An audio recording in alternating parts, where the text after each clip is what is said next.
నమస్కారము. శ్రీమద్ భాగవత మహాపురాణము 5వ అధ్యాయము దుందుకారి ప్రేతతత్వమును పొందుట ఉద్ధరింపబడుట 19వ శ్లోకము. అనాదం తం విదిత్వైవ గయా శ్రాద్ధమచీకరత్ యస్మిన్ తీర్థేతు సంయాతి తత్ర శ్రాద్ధమవర్తయేత్. అతడు దిక్కులేని వాడని తలంచిన గోకర్ణుడు అతనికి గయ్యందు శ్రాద్ధ కర్మలను ఆచరించెను. తాను వెళ్ళిన ప్రతి పుణ్యక్షేత్రమునందును అతనికి శ్రాద్ధములను పెట్టుచుండెను. 20వ శ్లోకము.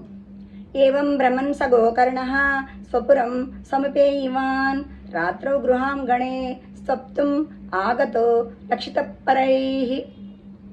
అతడు తిరుగుచూ తన నగరమునకు చేరుకొనెను. రాత్రి సమయముల యందు ఎవరికి కనపడకుండా నిద్రించుటకై నేరుగా తమ గృహము యొక్క ఇంటి ముంగులి యందు చేరుచుండెను. 21వ శ్లోకము. తత్ర సుప్తం స విజ్ఞాయ ధుందుకారీ స్వబాంధవం నిషీదే దర్శయామాస మహారౌద్రతరం వపుః.